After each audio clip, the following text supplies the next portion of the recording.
Yo, what is going on, everybody? It's boy Gripper back here with another video for you guys today. In this video, we're going to be talking about something that could change the land of sports cards forever.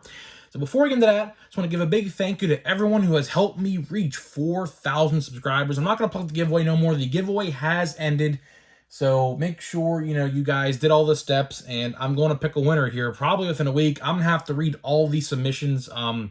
There's thousands of comments I have to read, so it's going to take me a little bit. And yes, I'm going to read every single comment word for word and take the ones I like, put them in like a Google Doc or something like that, and we're going to, file them out and see which one wins. So it's going to take me a while, but we're going to get a winner here very shortly. And I'll announce the new giveaway probably tomorrow. I have to figure out what I'm going to give away, so I want you guys to let me know what you want me to give away. Do you want me to give away a box of something or an individual card? So we'll figure that out probably tomorrow. So now let's talk about something that could change the sports card scene forever. And I want to give a big shout out to Sports Card Radio for this video, because this guy is awesome. If you guys haven't watched him, he has like 14,000 subscribers. Go give him a subscribe. He is by far the most honest and true.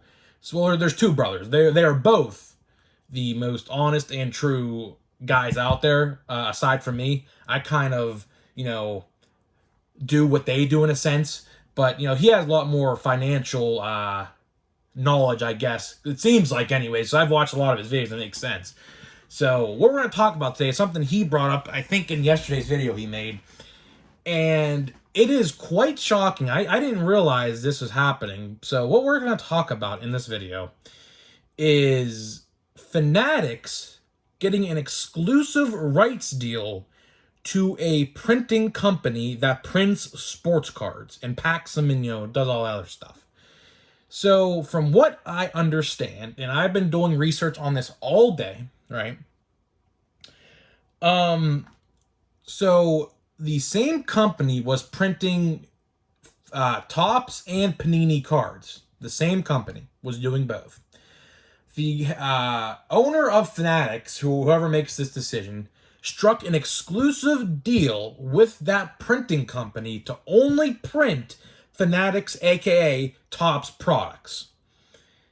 This also is intriguing because there are no scheduled Panini releases for the rest of the year, and on top of that, there has been 0 announced. So if you want to do that, add an additional 4 months onto the rest of the year, you're looking at quite a while. I mean, we're in the 9th month of the year.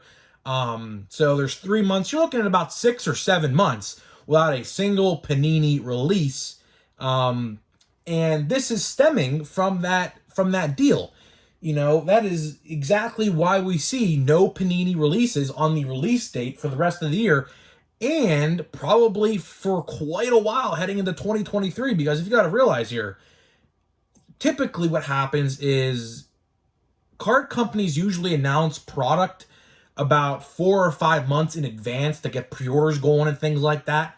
So as long as there is nothing announced, that is quite a while. So you could be potentially looking at a 6 to 8, 9 month, even a 10-month period that there are no Panini sports cards on the shelf, and that has something directly to do with this deal. Now, people can claim there's paper shortages, things like that. I really don't think there's a paper shortage. I've been saying this for a while. There's quite a few trees in the world. I doubt there's a paper shortage. I don't see no paper shortages at my local Walmarts or Targets when I'm looking at like paper plates, napkins, Kleenex, things like that, So I don't really think that there's a paper shortage. I find it funny that Topps and Panini both claim that there is, but I really don't think there is. There's more, like, for example, action figures, which use cardboard more than ever before on the shelves. If there was a paper shortage, like action figures and paper products and notebooks and things like that would definitely, I think, be limited on the shelf. So the fact that they claim paper shortage, I call BS on that. I don't really think there's one. I've been saying this for a while, but with this deal, I find it interesting because what Topps is trying to do, or I should say Fanatics, is they're trying to put Panini out of business. And if you guys don't know, Panini is losing the football and basketball rights, I believe, in 2024 or 2025. And they are going to Fanatics. So what Fanatics is trying to do right now is they're trying to get Panini out of business so that they can take over and make a monopoly in 2024 or 2025 when the, I guess, monopoly really begins. Because let's be real here. As soon as Panini loses that football and basketball license and WWE, because guess what, guys? Topps or Fanatics has already claimed back the WWE partnership. The WWE shop is actually ran by Fanatics now. So Topps will also be getting WWE back. Panini's finished. Like, Panini is actually finished as soon as they lose those rights, which I actually like because they're the ones who kind of started this price gouging thing as soon as they saw the scalpers in 2020 doing this sort of thing. So, it is what it is. But I think it's better off that Topps actually probably does football and basketball, just for the sole fact that I think they will print more of it and it will be more widely available, especially at like local card stores. Like, for example, my local card store where I go to get stuff cheaper than other places. He is only a Topps dealer. He does not have a contract with Panini. So in essence, he will be getting Topps basketball and Topps football hobby boxes, of like, let's say Series 1 or Series 2, and they'll pretty much probably be in line with the prices you're going to see with like a Series 1, a Series 2, a Chrome. Let's say they do NFL Allen and Ginter, NFL Stadium Club, which I'm sure will happen because that happened in the past. So, it's very interesting because this will change the sports card scene forever.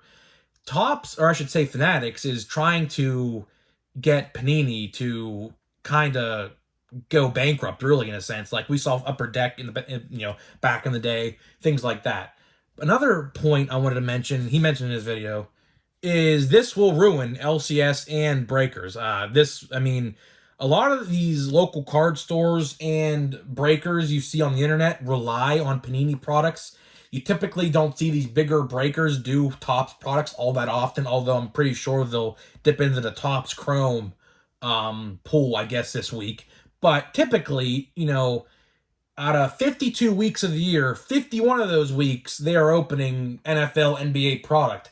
With no releases on the schedule, this is going to hurt local card stores and breakers for that matter, which I honestly don't care about breakers. If the breaking world went to the end, I do not care.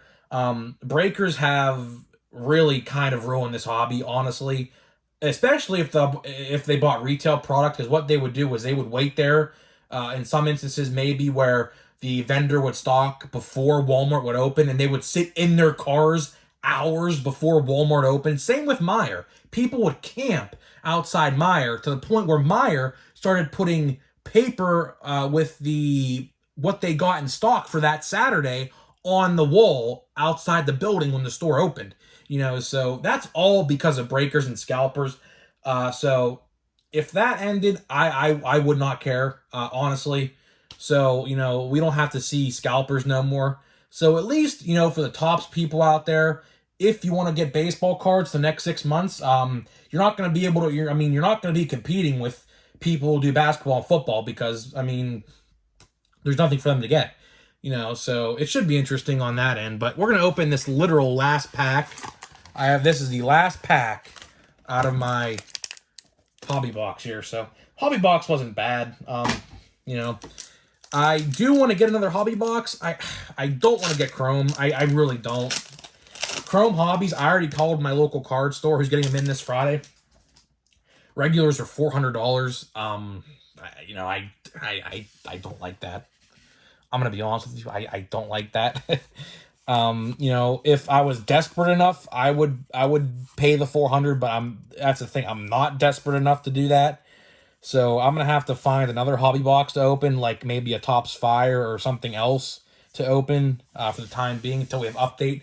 Because update comes out as of now October 12th, but we will see if that really sticks true. So guys, Let me know what you think about Fanatics trying to strike exclusive rights deals to printing companies so they can throw Panini out of business. So guys, that is it for this video, and I'll see you guys in the next one.